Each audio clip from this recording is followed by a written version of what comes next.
Hello everyone. आज की class में मैं आपको वर्ड प्रॉब्लम के क्वेश्चन सॉल्व कराने वाला हूं जो आपके एग्जाम पॉइंट व्यू से बहुत ही इंपॉर्टेंट है और आपको इस पैटर्न पे आपके एग्जाम बोर्ड पे रिपीटेड क्वेश्चन मिलते हैं। तो सबसे पहला क्वेश्चन आपका है कि find the largest number which divides 305 and 1355 living remainder 5 in each case. अब इसको हम हिंदी में समझ लेते हैं। क्वेश्चन ये कह रहा है कि आपको वो लार्जेस्ट नंबर या वो हाईएस्ट नंबर पता लगाना है जिसको डिवाइड्स करने पे हमारा रिमाइंडर कितना बचना चाहिए, 5 बचना चाहिए। बात समझ आई आपको कि हमको हाईएस्ट नंबर पता लगाना जिसको डिवाइड्स करने पे जो डिविजिबल हो जाए वो नंबर, तो हमारा कितना बचना चाहिए, 5 रिमाइंडर बचना चाहिए। तो रिमाइंडर हमारा 5 बच रहा है। ओके, मतलब वो 305 और 1355 लिविंग रिमाइंडर बचना चाहिए। बट ऑलरेडी हमको नंबर दे दिया 305। बात को अब ध्यान से समझना। तो 305 को अगर 5 माइनस कर रहे हैं तो क्या आ रहा नंबर हमारा 300, और इसको कितना आ जाएगा अपना 1350। ठीक है, अब इनका हम प्राइम फैक्टराइजेशन मेथड करें। ठीक है, सिंपली एचसीएफ यहाँ खुद कह रहा है कि हाईएस्ट नंबर पता लगाना, वो लार्जेस्ट नंबर, तो हम एचसीएफ ही करेंगे। तो 2 से आपका क्या आ जाएगा 150, 2 से जाएगा आपका 75, देन 2 से जाएगा नहीं जाएगा आपका 3 से जाएगा, 3 2 जा 6 कैरी एंड देन 25 हो जाएगा। 2 से जाएगा नहीं जाएगा, 3 से नहीं जाएगा, 4 से नहीं जाएगा, आपका किससे जाएगा 5 से जाएगा। 5 5 जा 25 और 5 1 आ जाएगा। सेम इसको 2 से पहले 2 6 जा 12, 15 हो जाएगा, 2 7 जा 14 एंड 5। ठीक है, 2 से नहीं जाएगा आपका 3 से जाएगा जी, 3 से जाएगा, 3 2 जा 6, 3 2 जा 6, 3 5 जा 15। ठीक है, फिर आपका ये 3 से जाएगा 3 7 जा 21, 3 5 जा 15। फिर ये 3 से जाएगा आपका 3 2 जा 6 और 3 5 जा 15। 5 से जाएगा आपका 5 1 सॉरी 5 हो जाएगा, देन यहाँ पे आपका 1 आ जाएगा। ठीक है, समझ आया आपको, कंसेप्ट समझ आया कैसे सॉल्व होगा। तो 300 का आपका प्राइम फैक्टराइजेशन क्या हुआ, आप इसको डायरेक्ट पावर में लिखो आप। ठीक है, तो ये क्या हो जाएगा 2 पे पावर 2 इंटू 3 पे पावर 1 एंड 5 पे पावर 2, और 1350 का क्या हो जाएगा आपका 2 कितना आपका 1 टाइम्स है, 3 कितना 1 2 3, 3 पे पावर आपका 3 हो जाएगा। ठीक है, 5 पे पावर 2 हो जाएगा। एचसीएफ क्या आ जाएगा इसका, अब आपको एचसीएफ वही समझ पा रहा होगा जो मेरा पिछला क्लास देखा होगा। ठीक है, तो मैं फिर यहाँ कंसेप्ट समझा देता हूं कि एचसीएफ होता क्या है। अगर आपने पिछला क्लास नहीं देखा तो आप जाकर उसको जरूर देखें, तभी आपको एक कंसेप्ट और अच्छे से समझ आएगा। अदरवाइज आप इसको समझ नहीं पाएंगे कि ये क्वेश्चन क्या क्या रहा है। ठीक है, तो एचसीएफ कहता है कि product of common terms with lowest power. ठीक है, कि इन दोनों जो नंबर्स हैं, ठीक है 300 एंड 1350 का, इनका प्राइम फैक्टराइजेशन मेथड में जो कॉमन नंबर का लोवेस्ट पावर है वही हमारा क्या होगा एचसीएफ होगा। तो हमारा इसमें कॉमन कौन से हैं, एक 2 है हमारा कॉमन होना चाहिए। ठीक है, और आपका एक 3 है और आपका एक 5 है। ठीक है, कॉमन नंबर का लोवेस्ट पावर, तो लोवेस्ट पावर इन दोनों में क्या है कॉमन नंबर में 2 पे पावर 1 एंड 3 पे पावर 1 एंड 5 पे पावर 2। ठीक है, इसको आप तोड़ दो, 2 इंटू 3 इंटू 5 5 जा 25। ठीक है, तो क्या हो जाएगा 2 3 जा 6 2 3 जा 6 एंड 25 आपका क्या आ जाएगा 150। ठीक है 150। तो हमको वो नंबर मिल गया, वो नंबर हमको वो लार्जेस्ट नंबर मिल गया जिसको डिवाइड्स करने पे इन दोनों नंबरों को डिवाइड्स करने पे हमारा रिमाइंडर कितना बचेगा 5 बचेगा। आप करके देख सकते हो। ठीक है 150 को 2 टाइम्स जाएगा तो 300 हो जाएगा एंड देन 5 रिमाइंडर हो जाएगा। ठीक है समझ आया आपको पहला क्वेश्चन? पहला क्वेश्चन समझ आया आपको? आई होप आपको समझ आया होगा। अब नेक्स्ट क्वेश्चन पे चलते हैं। नेक्स्ट क्वेश्चन आपके पिछले क्वेश्चन से सिमिलर है बट यहाँ पे थोड़ा सा चेंज है, इन दोनों का रिमाइंडर जो है आपका एक्सचेंज कर दिया है। ठीक है कोई बात नहीं, कंसेप्ट वही यूज होगा आपका। ठीक है क्वेश्चन कह रहा कि find the largest number which divides 165 and 457 leaving remainder 5 and 7 respectively. ठीक है सिंपल। तो रिमाइंडर आपका यहां से 5 जाएगा तो क्या हो जाएगा 160, यहां से जाएगा तो 450। ठीक है इनका सिंपली हम क्या करेंगे प्राइम फैक्टराइजेशन करेंगे। इसका हो जाएगा 2 से क्या हो जाएगा 18, 2 से 40 आपका 20 हो जाएगा, 2 से 10 5 एंड देन 5 1 हो जाएगा। 450 का आप देख लो 2 से जाएगा आपका 2 2 जा 4, फिर 2 से जाएगा 5 हो जाएगा। ठीक है 2 से जाएगा आपका नहीं जाएगा, 3 से जाएगा आपका तो 3 7 जा 21 5 हो जाएगा। फिर 3 से आपका जाएगा 3 2 जा 6 3 5 जा 15, 2 से नहीं जाएगा आपका डायरेक्टली 5 से जाएगा 5 हो जाएगा देन 5 हो जाएगा। समझ आया कैसे प्राइम फैक्टराइजेशन हुआ? ठीक है तो 160 का कितने टाइम्स 2 है 1 2 3 4 5। ठीक है 2 पे पावर 5 इंटू 1 टाइम्स 5 450 1 टाइम्स 2। ठीक है और 2 टाइम्स 3 एंड 5 टाइम्स 2। एचसीएफ क्या हो जाएगा इसका कॉमन टर्म्स का लोवेस्टर, कॉमन टर्म का लोवेस्टर। तो एक 2 आपका कॉमन हो जाएगा, एक आपका 5 कॉमन हो जाएगा। ठीक है 3 का कॉमन हो ही नहीं रहा तो इसका लोवेस्टर 2 पे पावर 1 एंड 5 पे पावर 1। ठीक है तो क्या हो जाएगा 2 5 जा 10 हो जाएगा।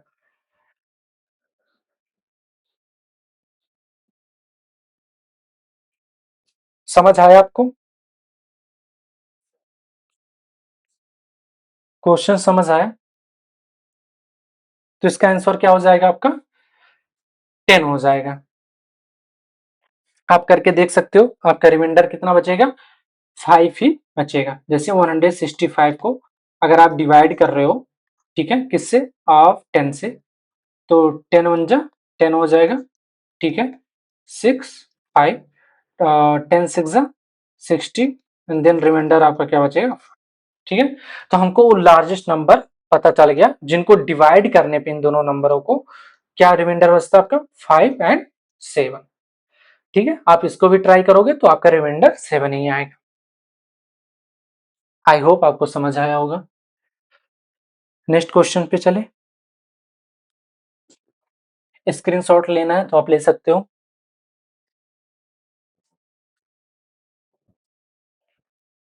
नेक्स्ट क्वेश्चन कि two tanks contain 435 liter and 615 liter of milk respectively. Find the maximum capacity of a container which can measure the milk of either tank and exact number of times. अब इसका हिंदी समझ लो आप कि हमारे पास दो tank हैं। ठीक है जो उनकी क्षमता है वो है 435 और 615 लीटर का। ठीक है और हमको एक कंटेनर मैक्सिमम कैपेसिटी का कंटेनर क्या करना, फाइंड आउट करना है। आप ऐसे समझो कि हमारे पास दो कंटे मतलब टैंक्स हैं, एक 435 और 615 लीटर का, ठीक है। और एक हमको क्या बताना है कि maximum capacity of a container, और एक कंटेनर में कोई बर्तन हमारा होगा, ठीक है, जो इस टैंक को ठीक है एक इक्वल पार्ट में मेजर करे। ध्यान से समझना आप, क्वेश्चन का हिंदी समझ लो आप। कह रहा है कि उस बर्तन की अधिकतम क्षमता ज्ञात कीजिए जो किसी भी टैंक के दूध को पूरी तरह से या सटीक संख्या में माप सके। फिर से आप समझ लो, कह रहा कि उस बर्तन की अधिकतम क्षमता ज्ञात कीजिए, मतलब उस कंटेनर की अधिकतम कैपेसिटी ज्ञात कीजिए जो किसी भी टैंक के दूध को पूरी तरह से सटीक संख्या में माप सके। मतलब एक कंटेनर हमको पता करना है कि उस कंटेनर का मेजर कितना है कि इन दोनों टैंक्स को इक्वल, ठीक है, ये एक सटीक संख्या में माप सके। तो हाईएस्ट बोला तो इसके मतलब हमको क्या निकालना होगा, एचसीएफ निकालना होगा, ठीक है। तो 435 एंड 650 का हम क्या निकालेंगे, एचसीएफ निकालेंगे, ठीक है। तो 435 का क्या करते हैं हम लोग, प्राइम फैक्टराइजेशन। तो ये किससे जाएगा आपका, 5 से, ठीक है। 2 से तो जाएगा नहीं आपका, ठीक है। 3 से जाएगा आपका, 4 एंड 3 7 5, हाँ 3 से चला जाएगा आपका। तो 3 1 जा 3 हो जाएगा, 4 जा एंड 50 आपका। 3 से जाएगा और नहीं जाएगा, 4 से नहीं जाएगा आपका, डायरेक्टली किससे जाएगा, 5 से। क्या हो जाएगा आपका, 5 2 जा 10, ठीक है। एंड देन कैरी हो जाएगा 5 9 जा 45, और डायरेक्ट 29 से जाएगा आपका, ठीक है, क्योंकि 29 इज द प्राइम नंबर, ठीक है। 615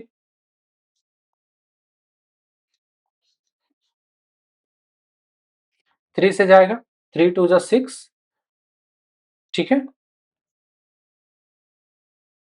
आपका 5 से जाएगा, 5 4 जा 20, 5 1 जा 5, फिर आपका कैसे जाएगा, 41 से जाएगा, ठीक है, क्योंकि 41 भी आपका क्या है, प्राइम नंबर है।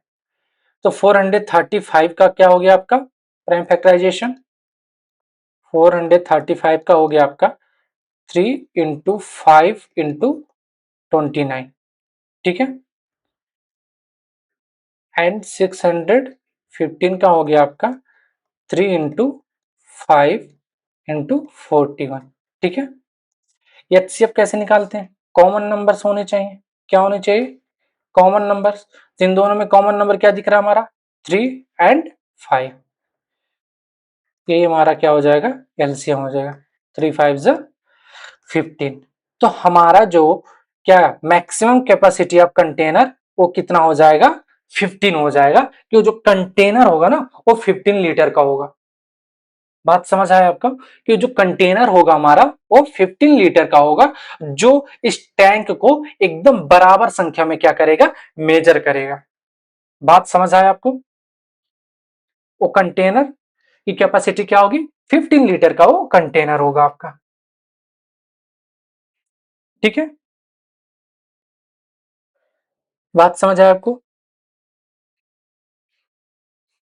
इससे क्या होगा कि 435 को एंड 615 जो टैंक्स है, इनको जब एक कंटेनर मतलब इसको मेजर करेगा ना तो आपका रिमाइंडर नहीं बचेगा, पूरा फुल्ली आपको क्या करेगा, वो डिवाइड्स कर देगा या एग्जैक्ट नंबर में उसको मेजर कर देगा।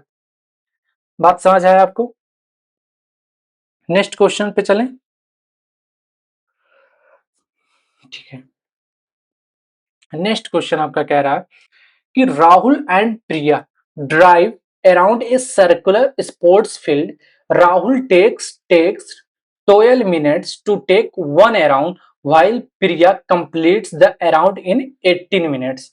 If both start from the same point at the same time and go in the same direction, after how much time will they meet at the straight point?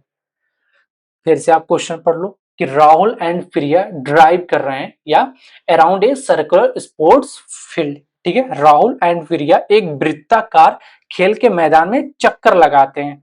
ठीक है, Rahul takes 12 minutes to take one around. Rahul को एक चक्कर लगाने में 12 minute लगते हैं। ठीक है, while Priya completes the around in 18 minutes. जबकि प्रिया को एक चक्कर पूरा करने में कितने लगते हैं? 18 मिनट लगते हैं। If both start from the same point, यदि दोनों एक ही समय पर एक ही बिंदु से और एक ही दिशा में चलना शुरू करते हैं। ठीक है, if both start from the same point at the same time and go in the same direction. ठीक है, यदि दोनों एक ही समय पर एक ही बिंदु से और एक ही दिशा में चलना शुरू करते हैं, फिर क्या कह रहा है question? After how much time will they meet at the straight point. तो वह कितने समय बाद दोबारा शुरुआती बिंदु पर मिलेंगे या शुरुआती पॉइंट पे मिलेंगे।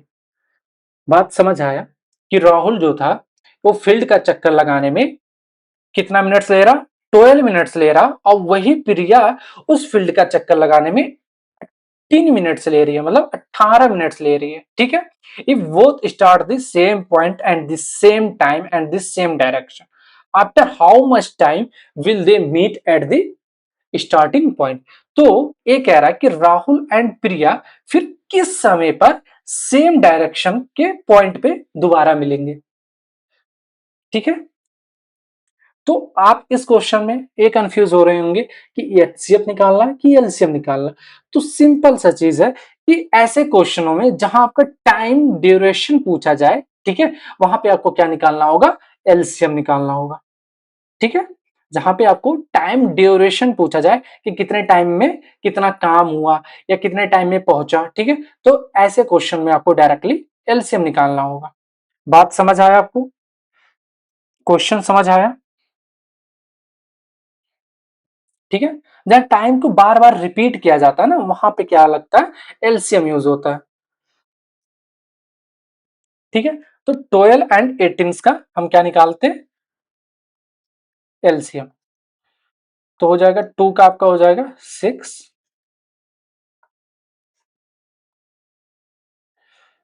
और 18 का आपका हो जाएगा 2, 9, 3, 1। ठीक है, तो 2 इंटू 3 हो जाएगा। 18 का हो जाएगा 2 इंटू 3 इंटू। ठीक है, तो एलसीएम क्या कहता है? ठीक है, कि जो प्राइम प्रोडक्ट्स का हाईएस्ट पावर होना चाहिए। तो इसमें प्राइम नंबर कितने हैं आपके भाई? एक तो 2 है, एक तो 3 है। अब इनका हाईएस्ट पावर देख लो आप। 2 पे पावर 2, 3 पे पावर 1। यहाँ पे 2 पे पावर 1 और 3 पे पावर 2। तो जो ये कहता है एलसीएम निकालने का कि प्राइम प्रोडक्ट का हाईएस्ट पावर यूज करना है एलसीएम निकालने के लिए। तो हाईएस्ट पावर आपका 2 पे पावर 2 है और 3 पे पावर 2 है। ठीक है, तो क्या हो जाएगा? 2 2 जा 4 एंड 3 3 जा 9, 36। हमारा आंसर कितना है? 36। तो इसका मतलब है कि वो दोबारा 36 मिनट्स बाद एक दूसरे पर एक ही पॉइंट पर मिलेंगे। ठीक है, बात समझ है आपको कि राहुल एंड प्रिया दोबारा कितने बाद कितने टाइम्स बाद मिल रहे हैं? तो 36 मिनट्स बाद वो फिर से उसी पॉइंट पर मिलेंगे। एक चीज और फाइंड आउट कर सकते हो कि राहुल कितने राउंड्स लगाया सर्कुलर फील्ड स्पोर्ट्स का और प्रिया कितना लगाई। तो आप क्या कर सकते हो? 36 डिवाइडेड बाई 12। ठीक है, तो क्या हो जाएगा? 3। ठीक है, और 36 डिवाइडेड बाई 18। तो आप ये भी फाइंड आउट कर सकते हो कि राहुल ने कितने, मतलब सर्कुलर फील्ड का कितना चक्कर लगाया। तो 3 चक्कर राहुल ने लगाया और 2 चक्कर प्रिया ने लगाया। जब 3 चक्कर राहुल और 2 चक्कर प्रिया लगा के फिर क्या हो रहा है कि 36 मिनट बाद एक ही पॉइंट पर मिल रहे हैं। ठीक है, बात समझ आया आपको? नेक्स्ट क्वेश्चन पे चलें। आपका क्वेश्चन है कि the traffic lights at 3 different road crossing change after every 36 seconds, 62 seconds, and 90 seconds respectively. If they all change simultaneously at 9 a.m., then at what time will they again change simultaneously? ठीक है, इसका आप हिंदी समझ लो कि ये कह रहा है कि 3 अलग-अलग चौराहों की जो ट्रैफिक लाइट है वो 36 सेकंड, 62 सेकंड और 90 सेकंड रिस्पेक्टिवली, ठीक है, चेंज हो रही हैं। दे ऑल चेंज 9 AM, ठीक है, मतलब जो 3 चौराहे हैं कि उनकी ट्रैफिक लाइट है 36 सेकंड और 62 सेकंड और 90 सेकंड के बाद 9 बजे एक साथ बदलती हैं। बात को समझना कि 3 चौराहे की जो ट्रैफिक लाइट है वो 9 बजे एक साथ बदलती है, मतलब उनका जो सिग्नल है, मतलब जो ट्रैफिक लाइट की 3 होती हैं, रेड, येलो एंड ग्रीन होती हैं, ठीक है, वो एक साथ बदलती हैं, ठीक है। फिर कह रहा है then at what time will they again change simultaneously, फिर वो अगला टाइम कब होगा जब ये तीनों ट्रैफिक लाइट होंगी चौराहे की सेम टाइम पे फिर चेंज होंगी, ठीक है। बात समझ आया आपको? तो आपको यहाँ पे टाइम ड्यूरेशन दिया, ठीक है, जो टाइम को बार बार रिपीट कर रहा है, तो यहाँ पर आपको सिंपली एलसीएम फाइंड आउट करना होगा, ठीक है। तो 36 का प्राइम फैक्टराइजेशन कर लो आप। 36 का आपका प्राइम फैक्टराइजेशन हो जाएगा 2, 18, 2, 9, 3, 1, ठीक है। 62 का आपका हो जाएगा 2, 31, और 31 इज द प्राइम नंबर, तो आपका 31 से ही जाएगा, ठीक है। 92 से जाएगा आपका 45, देन 3 से जाएगा आपका 15, देन 3 से जाएगा आपका 5, एंड देन 5 से जाएगा आपका 1 हो जाएगा, ठीक है। तो 36 का प्राइम फैक्टराइजेशन मेथड क्या है आपका? 2 पे पावर 2 एंड 3 पे पावर 2। 62 का आपका 2 इंटू 90 का कितना हो गया? 2 पे पावर 1, 3 पे पावर 2 एंड 5 पे पावर 1, ठीक है। प्रोडक्ट ऑफ प्राइम नंबर का हाईएस्ट पावर होना चाहिए, एलसीएम। तो आपका प्राइम नंबर कौन कौन से? 2 एंड 3 इंटू 5। हाईएस्ट पावर क्या है? 2 है, 2 है और 1 है, ठीक है। क्या हो जाएगा ये? 2 2 जा 4, 9 एंड 5, कितना आ जाएगा? 4 9 जा 36 इंटू 5 आ जाएगा 180 सेकेंड, ठीक है। तो जो ट्रैफिक लाइट है वो दोबारा 180 सेकेंड बाद फिर से चेंज होंगी। अगर इसको हम लोग मिनट में चेंज कर दें तो 180 अपॉन 60 कितना आ जाएगा? 3 मिनट। तो आपका पहले क्या हो रहा था? कितने बजे चेंज हो रहा था? 9 बजे चेंज हो रहा था एक साथ। फिर उसके बाद कब चेंज होगा? ठीक 9 बजे के 3 मिनट बाद, मतलब 9 बज के 3 मिनट पे फिर वो क्या होंगे? इक्वल चेंज होंगी, ठीक है। बात समझ आया आपको? मतलब जब पहला जो था वो 9 बजे चेंज हो रहा था, फिर जब वो दोबारा चेंज हो रहे हैं तो 9 बज के 3 मिनट पे चेंज हो रहे हैं। क्वेश्चन समझ आया आपको? आई होप आपको अच्छे से समझ आया होगा। अब हम लोग नेक्स्ट क्लास में न्यू चैप्टर पढ़ेंगे, पॉलिनोमियल्स, ठीक है। क्लास 10th का ये सेकंड चैप्टर आपका मैथ का, पॉलिनोमियल्स, ठीक है। इसको हम लोग नेक्स्ट क्लास में पढ़ते हैं।